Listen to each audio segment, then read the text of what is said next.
a tactic that everybody should have up their sleeve in winter. The maggot feeder can be a winning tactic on its day. As a standalone tactic or alongside the pole, this is a great approach. It's a great way of targeting all species on the maggot, no matter what the conditions.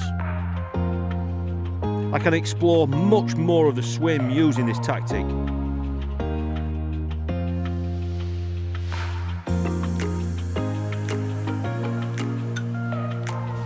There we go.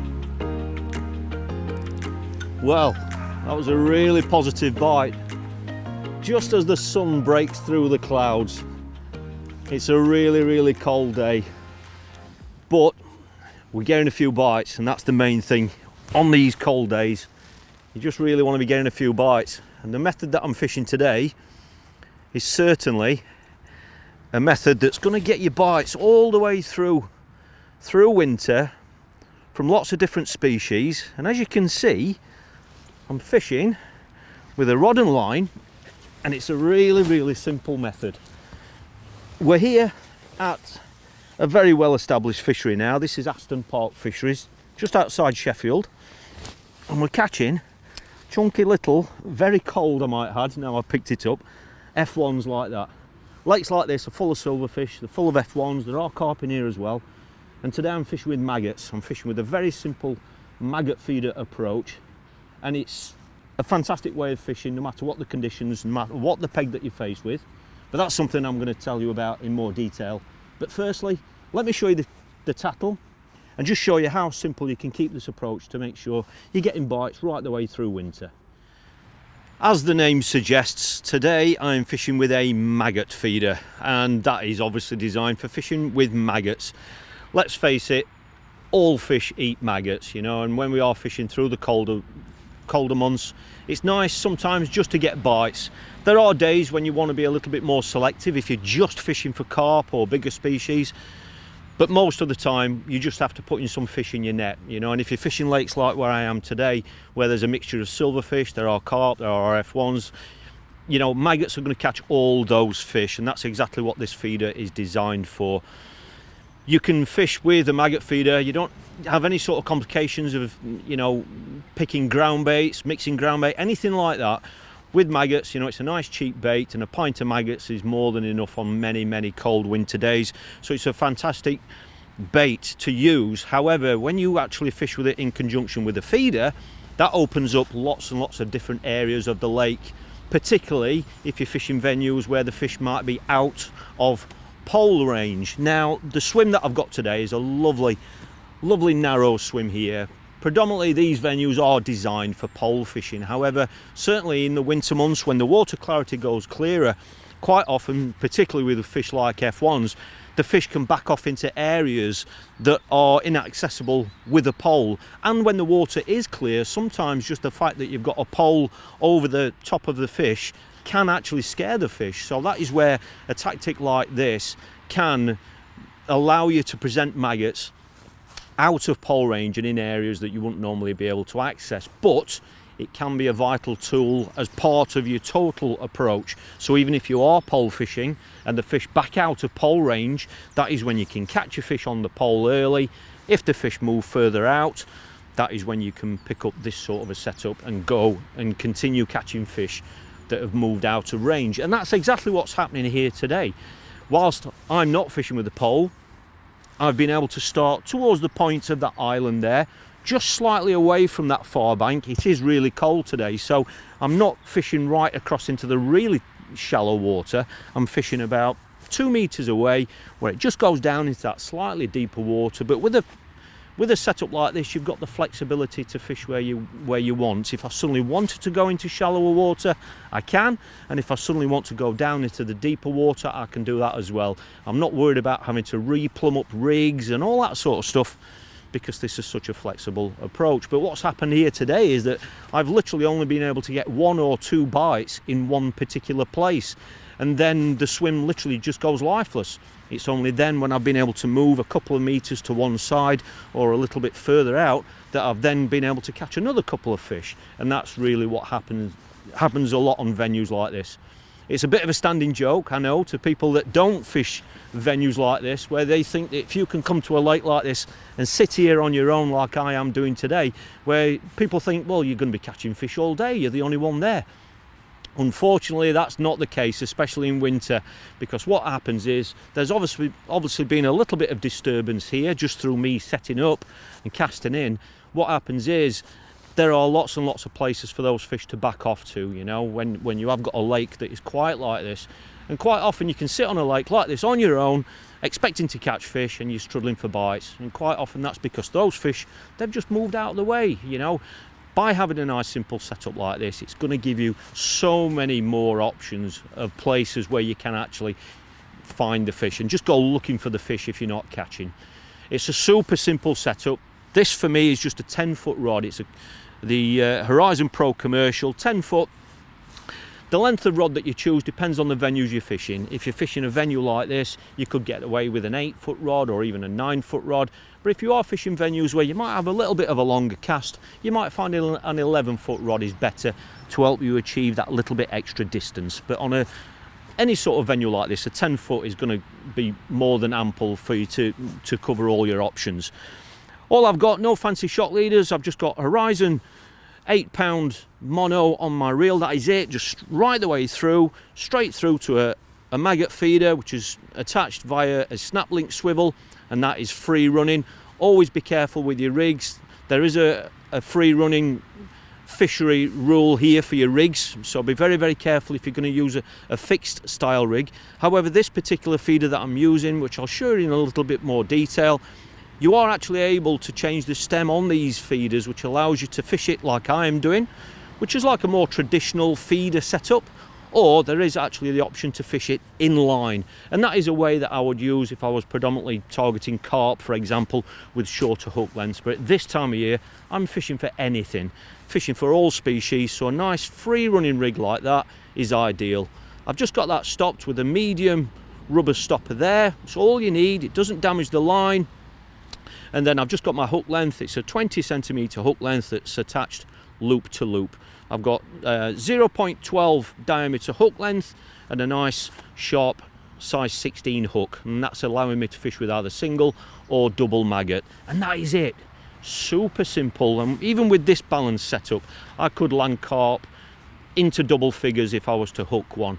Remember in winter that the hard fighting carp and the bigger fish that you catch through the summer don't fight us anywhere near as hard during winter, and that allows you to catch them on lighter tattle.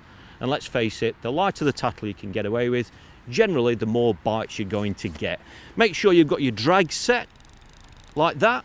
When I'm fishing like this, I'm fishing very mobile, so I'm not even fishing to a line clip.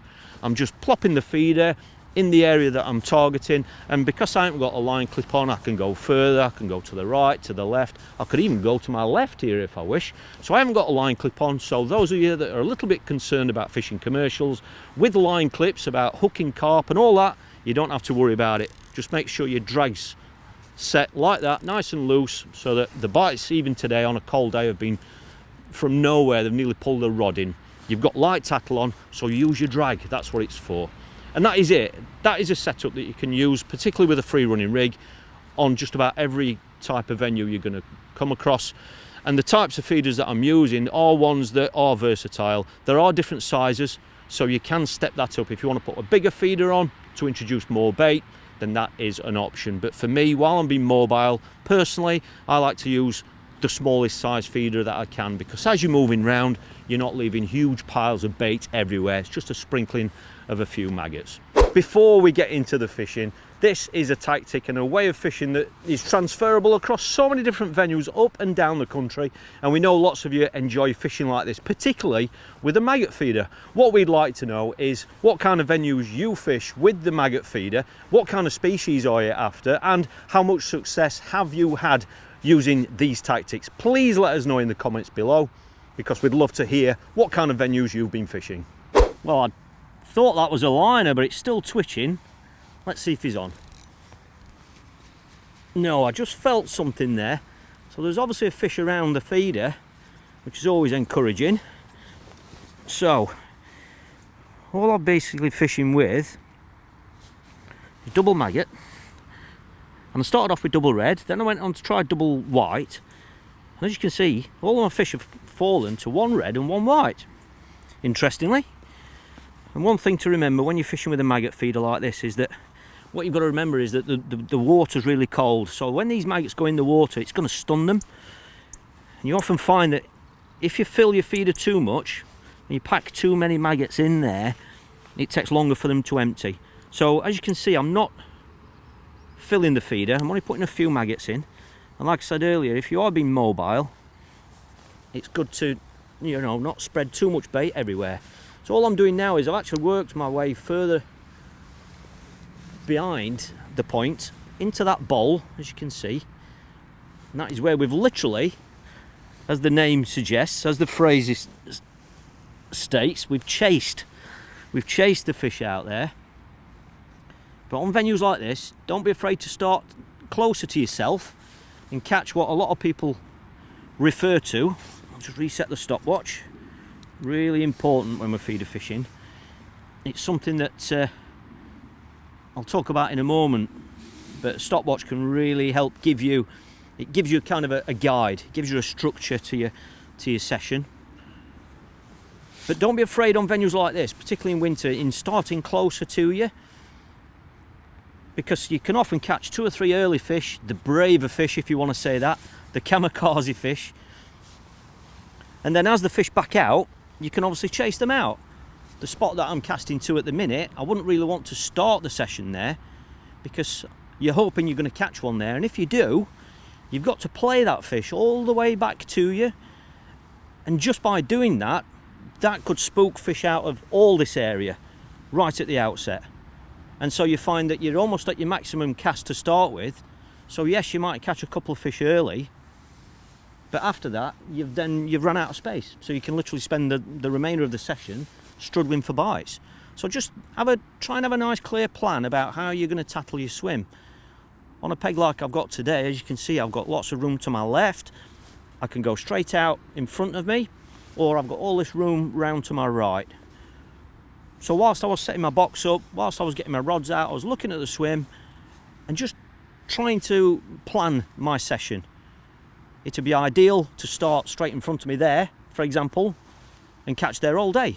But let's be honest, how often does plan A work for the full session? So you can have a starting point, but then think about where you're going to work to, you know. Particularly if you're fishing a match, you've got 5 hours. It's a long time, you know, and so you've got to have some sort of an idea of where you think you're going to start your match, where you're going to move to after that, ultimately where you're going to be in the second half, and then right at the end think about where you're going to finish your match. And a prime example of that is, for example, you could start straight in front there and try and catch either close to that island or just off it into that slightly deeper water. If you can catch fish there, that's great, but once it starts to die, just let you have another little indication there. So there are 1 or 2 fish milling about out there. That's been out there just over 2 minutes. So I know there's 1 or 2 fish out there, so that helps your confidence. But if you can catch those early fish straight in front of you, it means that you've got a couple of fish in the net, and then you haven't even gone looking anywhere else. I've got all that room to my left that I could explore, and I've got all this room to my right. So you can just work your way out as the day progresses, inching out, you know, utilising the whole of your swim. But don't forget, wherever you're going to hook a fish, all that water coming back to you is potentially being disturbed. And what we often find is that when we refer to chasing fish out, it's very, very rare in my experience, and a lot of the anglers I mix with, that once you've chased those fish out, it's very, very rare or almost never happens where you can actually come back close again. So just think that, you know, you've only got so many moves in a match until you get out to your maximum cast. So think about how much time you've got, think about how much time you're spending in each spot so that you can utilise, you know, the full session. And the other thing to remember is, regardless of how your match starts, we all know how hard fishing can be in winter, and quite often the last hour is going to be your best hour. So always try and have a clear idea of where you're going to spend that last hour, because that can literally be the time when you can go from nowhere to winning a match. You know, if you suddenly get an arrival of fish in an area where you may have fed, or even just an area where you've left quiet, because quiet areas can be just as good as areas that you've fed. I always like to feed somewhere in my swim, always, as a throwaway line, because if fish are going to suddenly want to feed later on in a match, that can give you a chance of winning the match, because you're going to go on it, and if the fish are there feeding confidently, you can have a run of fish. But on the flip side of that, I always like to leave areas of where it's just been left quiet, where there hasn't been any disturbance. And on a peg like this today, it could be anywhere to my left, it could be this bowl to my right. But one thing to remember is that wherever you can, try and enhance the chance and the chances of fish being nearer to you. Now by that I basically mean, for example, today I've caught most of my fish to my right, so when I've hooked fish I've struck to the left, and I've played fish and I've netted them here. By netting fish here, it basically means that I'm trying to keep all that area there quiet and all this area to my left. So for example today, if I was going to feed, I could feed down to my left, out of the way.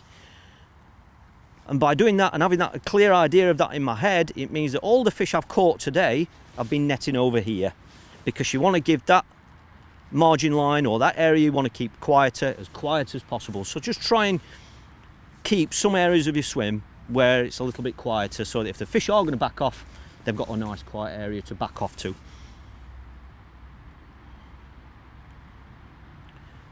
Where the stopwatch comes in is it just gives you a great guide of how long your feeder's been out there. It's very, very, very easy, particularly on sociable matches, to lose track of time.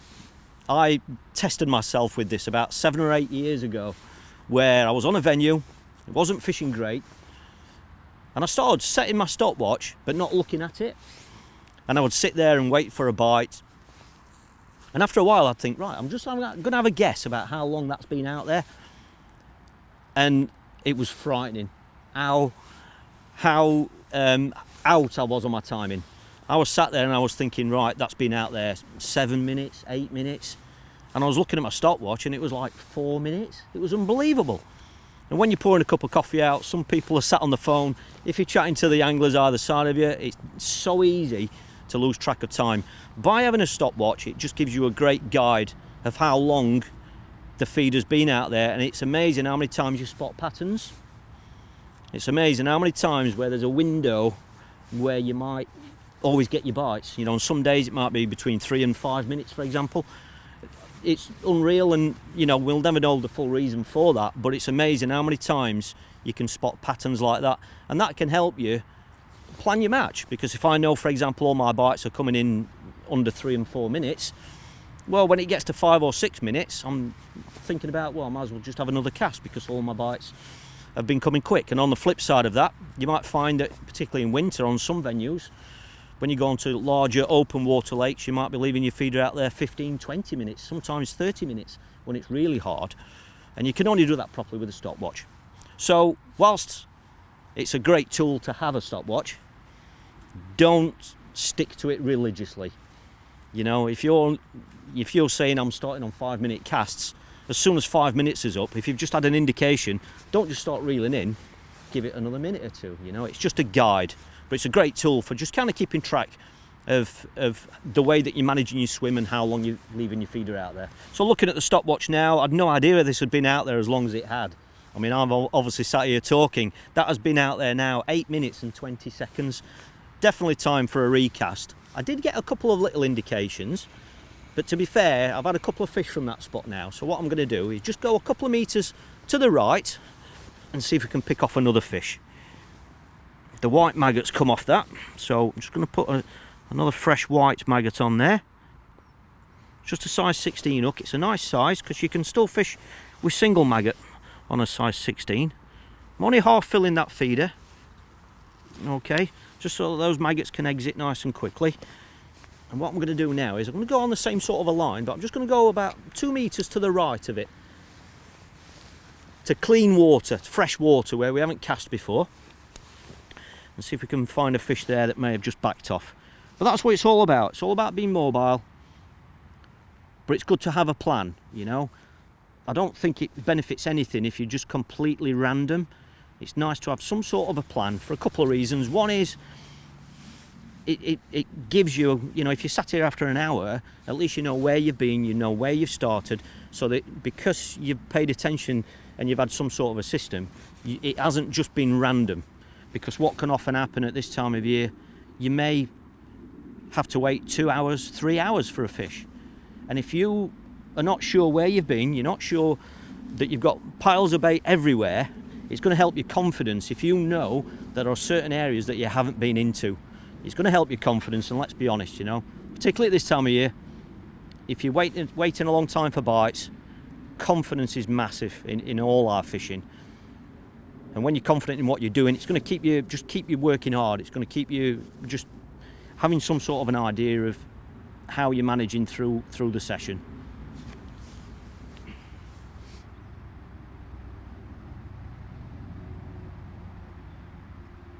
I think he must be on. Well, this is one of the smallest fish, but that's literally only been there a couple of minutes. That sun's just gone behind one of those clouds, and it just shows I've only gone 2 meters to the right, as you know, and it's amazing how the fish can just back off that little bit, you know, when they're cagey like this. So don't be afraid to be mobile, you know. It's these fish, they're just like wild animals, you know, and if they get scared, then they're going to back away from an area where you possibly caught 1 or 2 fish. But that's one of the smallest ones today, that one. It's freezing cold. It always reminds me of how cold the water actually is when you get hold of the fish. But it just shows that, you know, I've only literally gone 2 meters, and if you can catch on smaller increments like that, you know, instead of moving say 4 or 5 meters, because if you do that every time, you've got less moves to make, haven't you, because you've only got so much room out there. So if you keep the increments really nice and small, 2 meters I think is about right on a feeder approach, it's going to give you've got lots of 2 meter moves, haven't you, throughout the session, left and right, as well as going further out as well. So this has only been a short session, but that really shows you how simple this approach can be. The beautiful thing about it is that literally with even half a pint of maggots, it's a cheap method, but it's one that's going to catch you lots and lots of different species and keep you busy through winter on these mixed fisheries. So whilst it's been a short session, I'm going to continue a little bit and carry on, enjoy this session while the weather's nice. And I really hope you've picked up some tips from this video, and we really hope it's going to help you catch a lot more fish going through winter.